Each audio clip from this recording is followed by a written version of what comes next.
Personally, we are thrilled for today's topic of the Infinite Energy podcast, the energy of personal culture. If you're like, WTF personal culture, then stay tuned because this is the episode for you. It is fun, it is fascinating, and it is filled with actionable takeaways that you don't want to miss.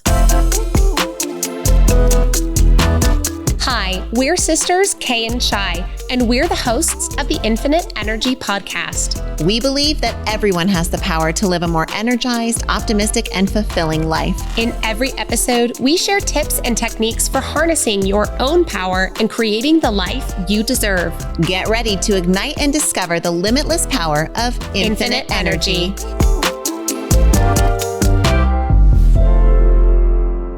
Hey family, and welcome back to the Infinite Energy podcast. Before we get started today, I'm just gonna call a quick family meeting. Number one, if you have not yet subscribed to the Infinite Energy podcast, please go do that right now. Like, we are here for you. We want you to be here for us too. Let's get into the subscribed level relationship with each other. And number two, as many of you know, the Infinite Energy podcast is structured so that it comes in 3 segments. And today, the first 2 segments are going to be focused on teaching our topic, and the third segment is going to be workshop oriented, which means if you're driving, you'll want to listen to the first 2 segments and save number 3 for a time when you have the ability to write things down. Now, before we dismiss the family meeting, I just want to give a final shout out to our father who actually picked out this sweater for me. So if you are watching the video, you can see I am wearing an adorable pink sweater that has a little white heart in the middle and then outlines and emanates around from that. But just shout out to Dad. Thanks for the sweater.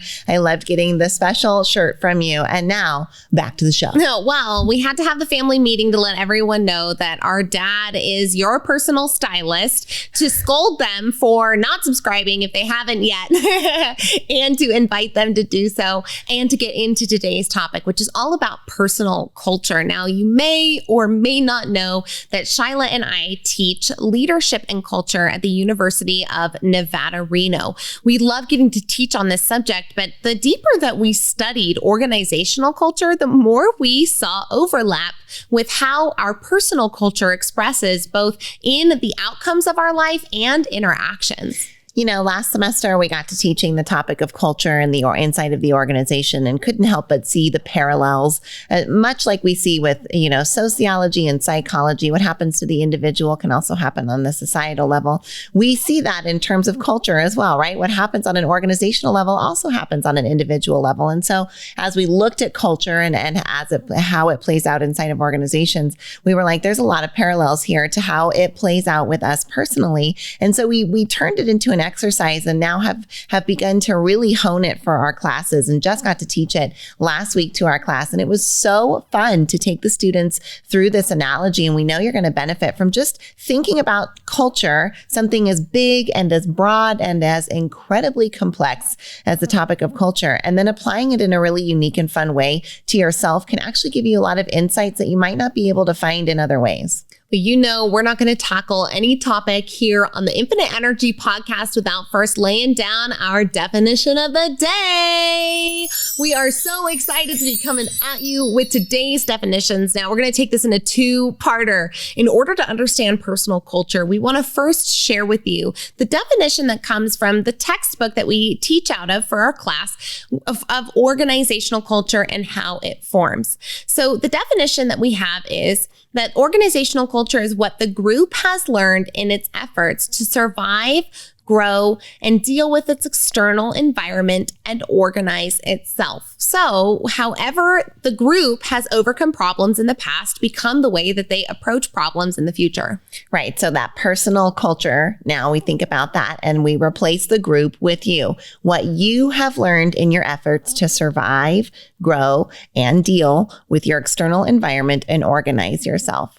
And you can see this displayed in all kinds of different ways, but just thinking about that, your personal culture is primarily a product of what you've learned worked for you to cope, to deal with, to solve problems along the way. Now let's take an example of this, right? We the legendary Karen figure, right? As somebody who's going to throw a fit inside of a restaurant or inside of a grocery store. They're going to ask for a manager. They're going to cause a big scene. They're going to raise their voice. They're going to make accusations.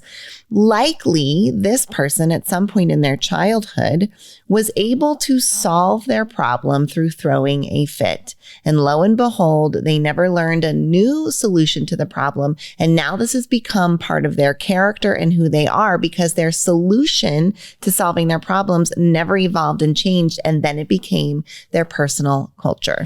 Now, it's likely that you are not a Karen. We're probably assuming. Unless your name is Karen, then which we love you. Yes, and thank you so much for being a part of our family. But the type of people who throw fits in public places and belittle other people are often not those who are also seeking personal growth and development. And so let's bring this into maybe something that might be a little bit more personal. Are you the type of person that shuts down in confrontation?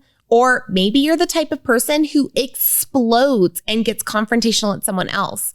Now, the way that you handle yourself inside confrontation is likely a direct result of the way that you handled confrontation as a child. Think about it. If you got into confrontation maybe with another kid in class or maybe your parental figure, did you shut down as a kid or did you fight back?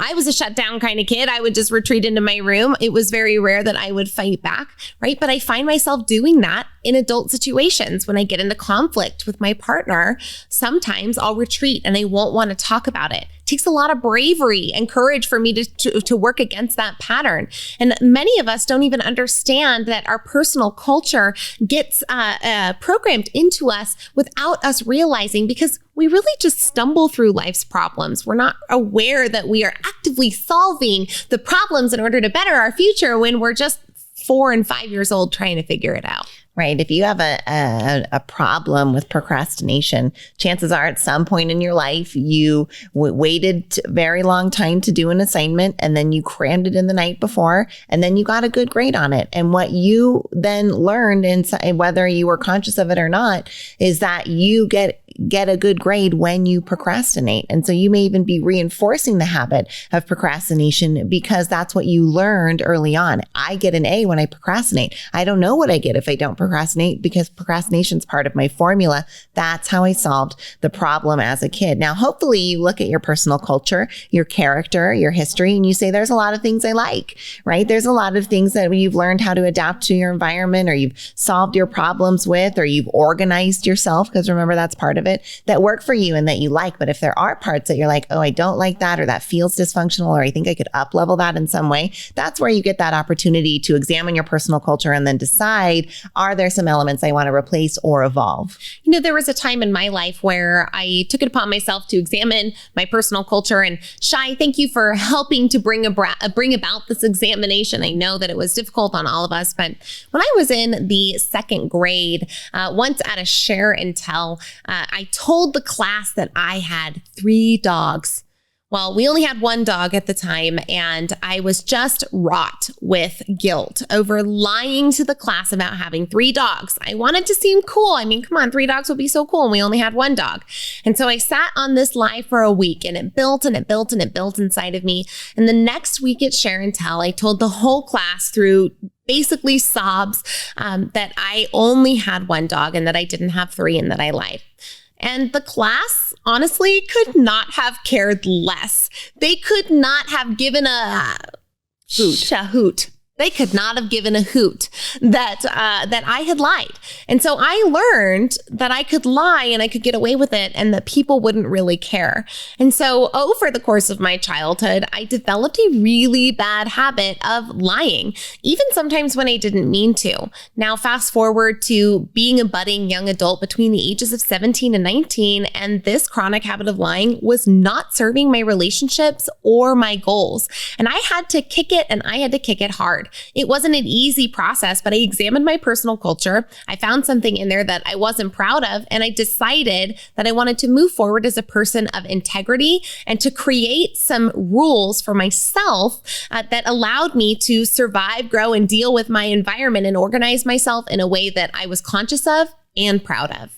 Well, I know it's not easy to share a story like that necessarily, but I bet you can relate to it on some level. I know that I also experienced lying in a way that demonstrated to me that it might be something that could be useful in the toolbox, and then had to actively work on removing and reshaping that. And so maybe you can relate to that as well. Now, we talked about conceptually what personal culture is, and then we talked about some demonstrations from our own life, or maybe from examples that you've heard. But let's think about then, where do you observe culture, right? Like we understand what the concept is, but how do we touch it? How do we say, oh, that is culture? Well, first of all, it's again, extremely complex and very difficult, but it shows itself in many different ways. In fact, there's nothing that culture doesn't touch, right? Everything is influenced by culture in terms of where it falls in our society and those kinds of things. But when we come back from our next break, we're going to talk about what are those ways that we can see and observe culture, and then what are some of those strings that we can pull if we do want to make some of the changes that we were talking about earlier. So stay tuned. After this break, we'll dive into how you can observe culture in your own life.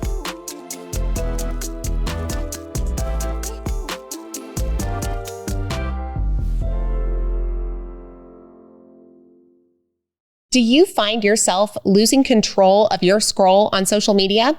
If you do, then you want to stay tuned to join the Simply Social Club with Kay and I. We've got an awesome challenge for you where you have the opportunity to detox from social media for 48 hours, 7 days, 14, or even 31 days right along Shyla and I. So go to kayandshy.com/simplysocial and find out a little bit more, and hopefully you'll take a pledge alongside us. We'll see you in 2023. See you in the club. One of our proudest business accomplishments is what we've been able to do with Squeeze In franchising. The Squeeze In is a breakfast lunch restaurant featuring the best omelets on the planet, and it's been around for almost 50 years, and now you can have a Squeeze in your community. We've seen how this business transformed our families, and now we are so excited to offer this to families around the country to see how this little restaurant might change their family and their community. If you're wondering how to set up your adult children for legacy and success through a small business, then the Squeeze In is an option we urge you to consider. Come find out more about Squeeze In franchising at squeezein.com. You're enjoying this episode on Angel Phoenix Productions Podcast Network. To explore a complete lineup of quality programs and media production services, head on over to angelphoenix.com or like our Facebook page at facebook.com/Angel Phoenix Productions.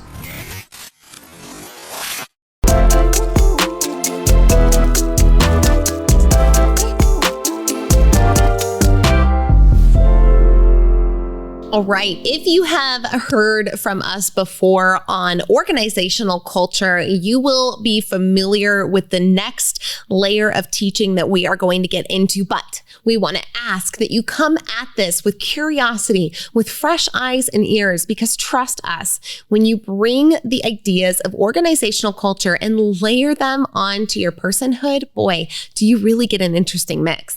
Right? So as we've discussed before, but now applying it to ourselves personally, we think about this personal culture. It's made up of 3 layers. Now, the first layer is the top layer. It's the most observable, easiest to access. Maybe we might think of it as the symptoms, right? Or the physical things. And it's known as the artifacts. And the artifacts are anything that is an expression of culture physically, whether it be verbally, right? Expressions like sayings that we use, or like lyrics that you reference, inside jokes. Those are all artifacts of culture. These are the physical structures of your environment, of your layout, of your, right? If we're talking about an organization, of your office, but on a personal culture level, your room, your home, your car, those physical kinds of structures. The water bottle you carry. Right? Oh, well, and then all of the objects, right? All of your artifacts, all of those objects that are around you that support you, the water bottle that you carry, the devices and technology that you use, and all kinds of things in between. All of those are part of that physical piece, the top of the iceberg, which is those artifacts. That's where we're looking at what is observable. Then we get into the next layer, which is almost a little above the, little above the water, amidst the waves, and a tiny bit under the water. And this is where we start getting into the espoused values.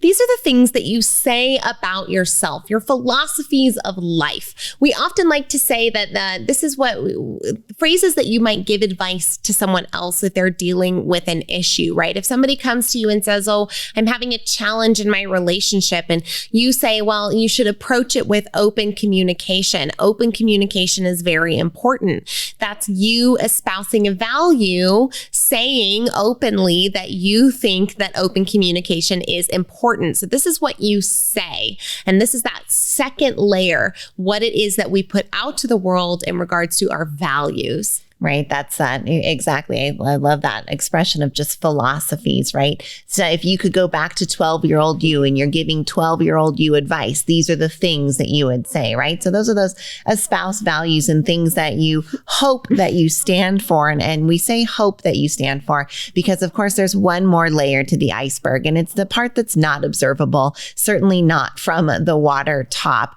And that is the underlying assumptions. These are those baseline beliefs that drive our behavior, drive our decision making, and drive our models of the world in ways that we're not even usually necessarily conscious of. What is incredible about the underlying assumptions is that if the person is the iceberg, not even the iceberg knows that exists, right? Like, it's so deep under the water, the iceberg does not even have any clue that part of the ice is a part of its being. So the underlying assumptions are really coming down to our thoughts about what is right and wrong, how we consider things in time and space, the very value we give to certain aspects of our life and why we do those things. So this is not the advice or the cute, fluffy stuff that we keep inside of our hearts to give to other people when they're down. These are the real motives that are driving our decisions. And sometimes they can seem sinister when they get brought to the surface. But we want to just challenge that if you come across something that you're like, oh, wow, maybe that underlying assumption isn't something that I'm proud of. Hey, guess what? That's your opportunity to make a change. We want to get down to that layer because that's where we can start making changes that end up influencing our behavior the quickest, because we can change ourselves on the values level, right? You can change what you say, but unless you change what's driving your behavior and then ultimately change what you do, it doesn't really matter what intention you come at it with. The actions and the results are what will count. Now, in the final segment, we're going to take you through your own analysis of personal culture. So if you're driving, you've got about 5 minutes to get somewhere if you want to partake in it. Otherwise, you can just listen and contemplate aside us. But if you're in a space where you can, get yourself ready, because coming up in a few minutes, we're going to go through that exercise. But before we do, we want to share with you a couple of more things. The first is we had a student last semester give an example that was really helpful, I think. And so let's just work through this as we asked the students to evaluate their own personal culture and their family culture. One of the artifacts that came forward for this person as they were thinking about what are their rituals, what are their celebrations, what are their artifacts and physical things that are present during that, they said all of our celebrations always have alcohol. There's always this alcohol component, whether it's the special drink on Christmas morning or the thing that we're serving on Easter brunch or the cakes that are out for 4th of July. There's always this artifact of alcohol and some kind of special piece there, right? And then as she continued to evaluate further, what she came to uncover, at least in her own examination, was that there might be this underlying assumption that without alcohol, we can't have fun, right? And that might not be something that someone would espouse, right? That's not that layer of value. That values, espoused values piece might say, marking occasions is important. Celebrations are part of our culture, right? Celebrating is a way that we honor each other and our history. Those are all the values you would espouse. But when we look at the underlying assumption based on the artifacts and based on the rituals and based on those espoused values, she determined that there might be an underlying assumption about the role of alcohol in those rituals and celebrations. So again, they're not always beautiful. They're not always ugly. They're just usually underlying assumptions that we might not realize. And here's the kicker, those beliefs that are driving our behavior. And so that might help demonstrate demonstrate for you as we kind of start to move into thinking about this. But also wanted to bring forward a little bit just that idea of all the other elements of influence on your own personal culture that have nothing to do with your artifacts, your programming, or anything that you've done. But you've got the macro culture influencing you. You've got your regional culture, and you've got all kinds of cultures in between. I think we see this even displayed within the arc of celebrities who rise and fall.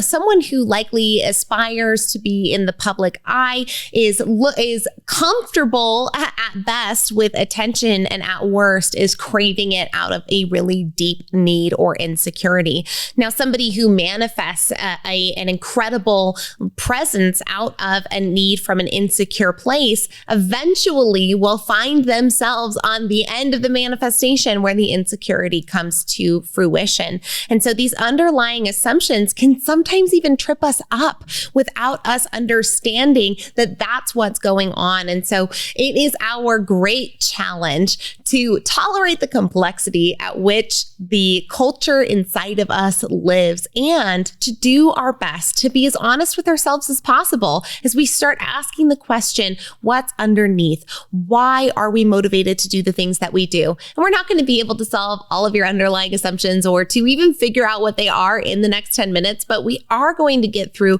a really cool exercise that's going to shed some light on what your artifacts and your values are, and maybe just one underlying assumption that you can look at and how you may be able to shift those things for the better and hopefully create better outcomes for your life. Now, you keep hearing us use that word complexity. We always laugh because in the last chapter of this book, the textbook that we're using for our class, author, who's in his fifth edition, the very last chapter still talks about how the need for us to tolerate the complexity of culture, and that we'll never truly understand and articulate precisely the reflection of the accurate picture of culture because of all of the convoluted influences at play and forces that are acting upon each individual and the group at large. So it is incredibly complex. And we think about, there's ethnic cultures, right? There's traditions that have been passed on from a national or an ethnic piece. There's regional cultures. There's the culture of whatever sports that you're into, whether you're a fan or a player, right? And we know about, even when we talk about organizations like within a hospital, the culture of the nurses is different than the culture of the doctors, and the culture of the night nurses is different than the day nurses, and the NICU nurses at night are different. So you've got layers and layers of subculture, of counterculture, of larger cultures. And so that complexity really requires us to not only tolerate it, but get into it and get messy and allow ourselves to say, I may not understand the largest of it, but I can understand what it is for me and how I can use it to either live the life I want or make changes in order to get closer to that life, at least. Dare we say that complexity is infinite? I believe it might be. Maybe with the layers that are at play. Well, stay tuned and get ready. If you don't yet have a pen and paper, go grab it now, because what we're going to do next is take you through your personal culture exercise. We're excited to get into it, so go get your stuff ready and we'll see you soon.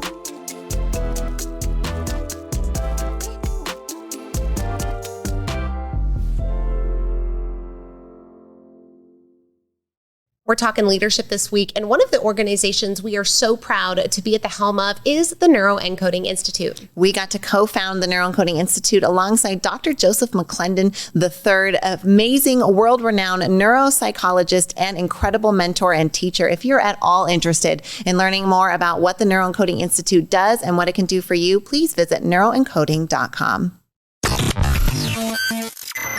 You're enjoying this episode on Angel Phoenix Productions Podcast Network. To explore a complete lineup of quality programs and media production services, head on over to angelphoenix.com or like our Facebook page at facebook.com/Angel Phoenix Productions.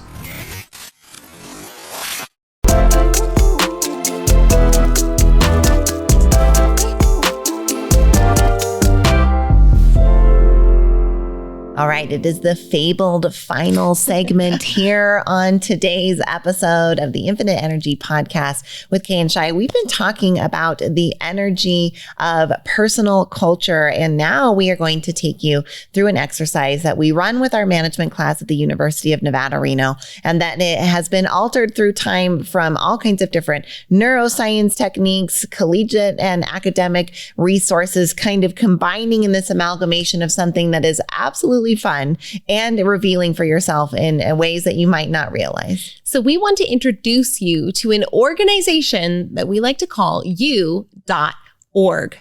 Imagine you are the new CEO of an organization called U.org. This organization has 5 major departments.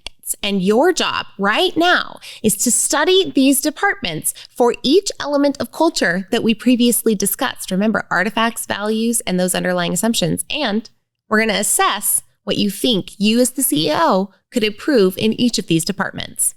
So we're going to introduce you now to these 5 departments that are operating at U.org. If you want to write maybe your first name at the top and then .org, you can, or you can just call it me.org or U.org, whatever you want to. Make sure that you've got your idea of who you are and what your organization is as we move into talking about these 5 departments that you can find at U.org. And the first department we want to talk about is your faith department. Now, don't let that run you away and think I'm not a religious person, because that's not what the faith department is about. The faith department is all about that sense of belonging and your foundation of beliefs in your life, because everything within an organization is going to rise and fall on that foundation of your sense of belonging and what beliefs you hold at the core. And so as you assess this department, as you think about this department, this is that department that's in charge of your relationships within your community, where it is that you feel culturally that you fit in the most. What are those beliefs that are foundational to you? And what are the ones that are empowering and that you espouse to folks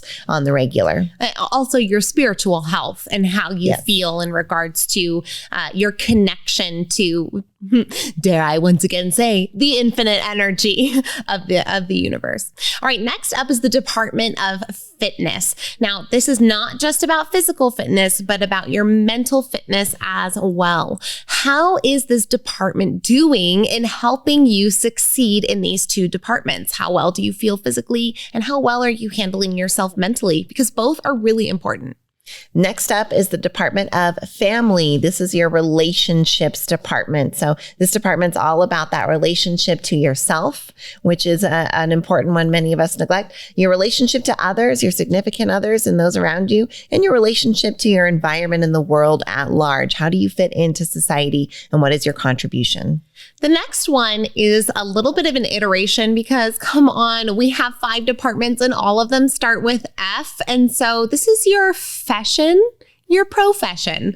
Come on, we had to get cute there. You know it. We're your sisters, so you're probably a cute person just like us. Now, fashion or your career, this is about your work that you do to contribute to the world. This is the work that you get paid for and the work that you do out of your calling. This could be your creative expression, and it is also how you generate finances.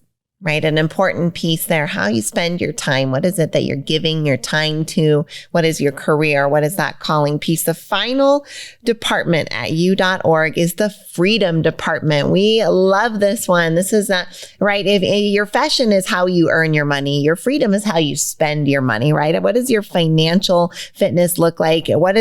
How do you spend your time? How do you have creativity and creative outlets? What is the impact that you're having, right? Most people say freedom means being able to do what I want, when I want, with who I want, right? So this department is all about making that happen. Now, some people's freedom departments have very limited resources and have to work on shoestring budgets. Some freedom departments are humongous. Some freedom departments have huge budgets, but very small implementation. But you can start to understand that with these 5 departments, the organization of you functions as a whole and complete human being. And there's all kinds of different typologies and methodologies methodologies.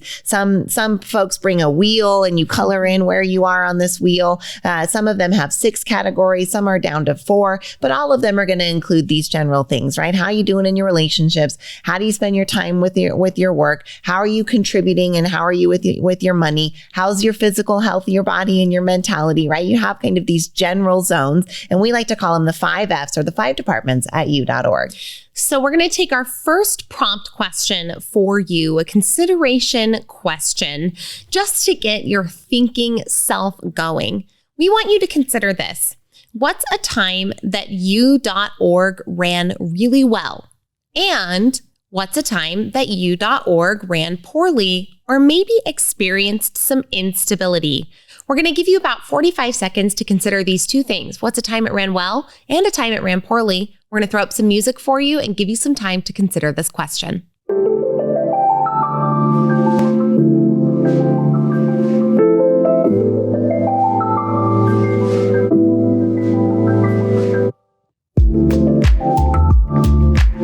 We've all been through stuff. Probably had some times that have been rocky for this organization. That's okay. And I bet this organization's had some good wins too. Right? Let's celebrate that. Time u.org did amazing, and time u.org could have done a little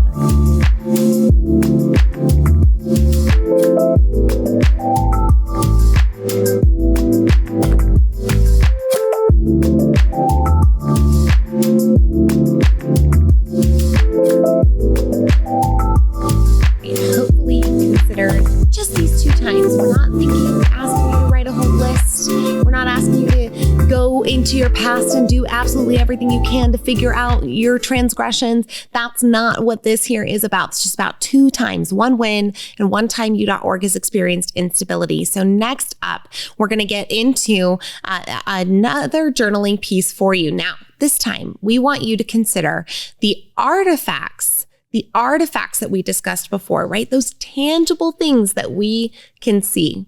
Artifacts, remember, are items, environments, language patterns, sayings, rituals. So right now, your job is going to be for each of those 5 departments. Remember, if you didn't write them down, you've got your faith, which is your spirituality. You've got your fitness, both your mental and your health. You've got your family. Those are your relationships piece.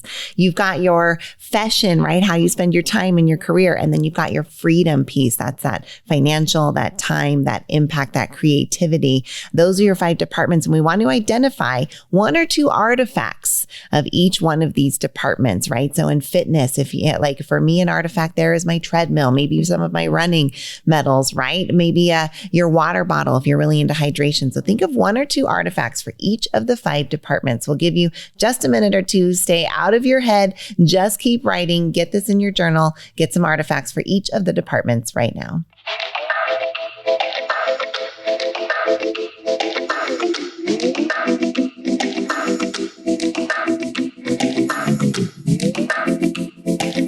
Owner Class Shy, I loved hearing people talk about the rosaries in their car, the crosses on their walls, the Buddha statues in their homes, especially when it comes to that faith category.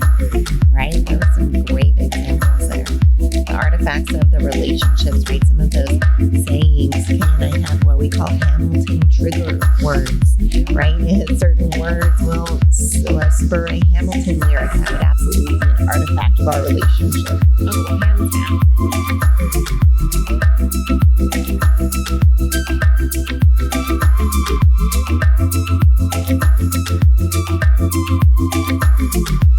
I recently earned that coveted Peloton 100 shirt. And that is hands absolutely an artifact of my fitness dedication. Yeah. And you bet when I got the email in that said, "What's your shipping address for the shirt?" It was the fastest I'd ever filled out my address on a form ever. All right. Hopefully you've jotted down at least 1 artifact for each one of the departments. This should be the easiest one. So hopefully that went fast for you.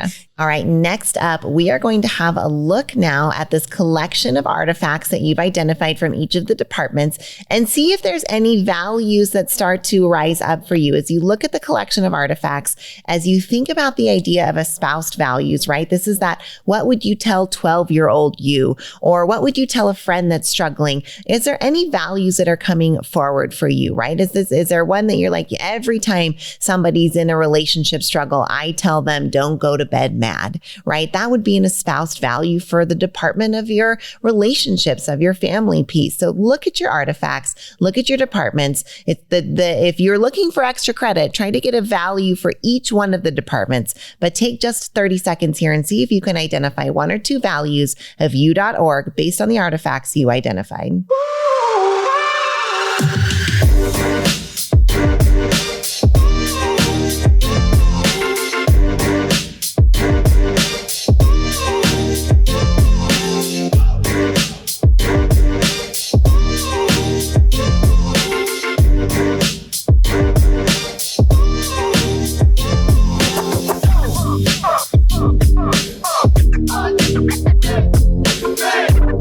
Think about it. What are some of those quotes that you just love?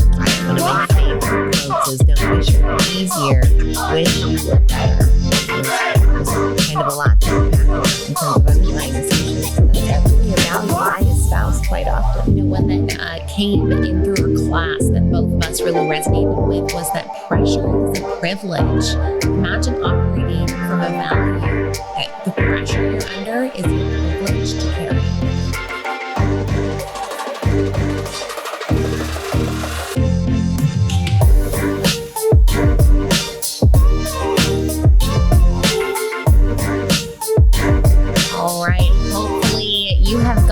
Couple of values written down, some of those sayings, some of those things, those pieces of advice that you would give to someone else. Hopefully you've got these down because next, you know where we're going. You've heard us talk about them. We are deep diving underneath the iceberg. We've gone past the water. We are going all the way to the bitty bottom, maybe of an underlying assumption that you might not even be aware that is at play. So consider this.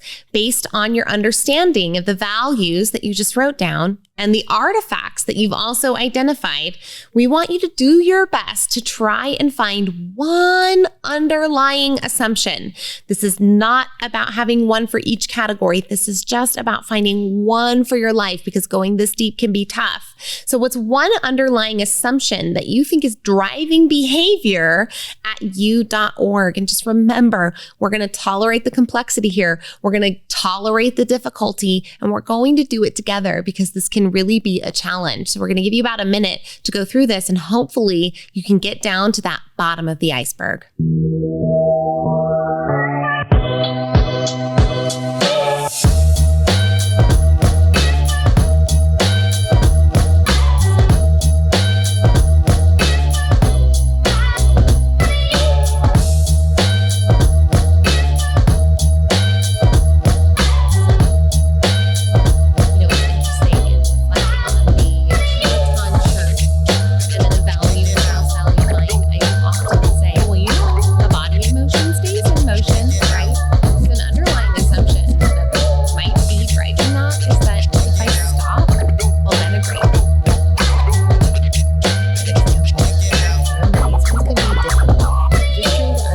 Unconscious belief that may be driving your behavior.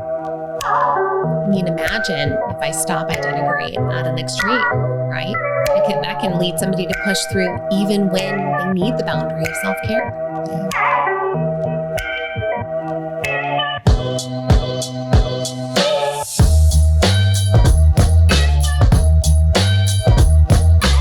Right, maybe if you're scratching your head on this one, we'll just let you know it's okay.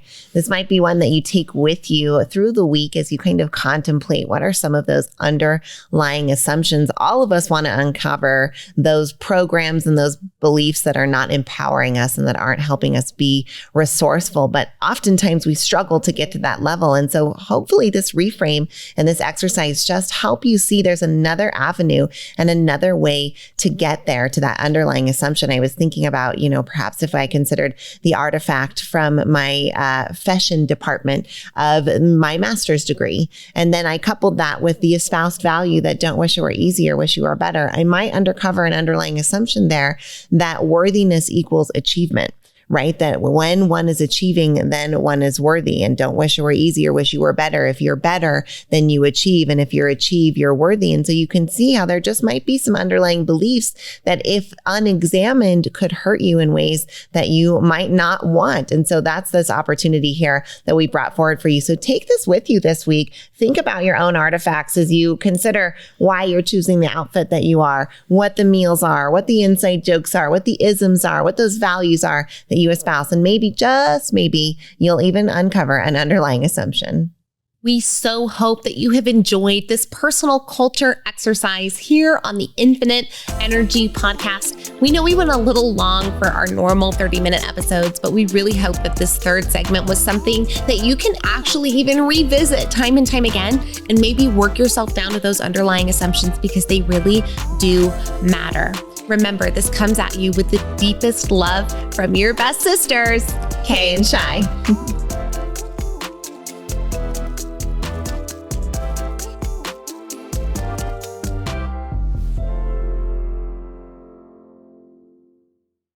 This podcast was a production of Angel Phoenix Productions. Explore more episodes of this show or other great shows on the Angel Phoenix Podcast Network by visiting angelphoenix.com. The views expressed in this show do not necessarily represent those of Angel Phoenix Productions or its advertisers, and may contain language that's unsuitable for younger listeners.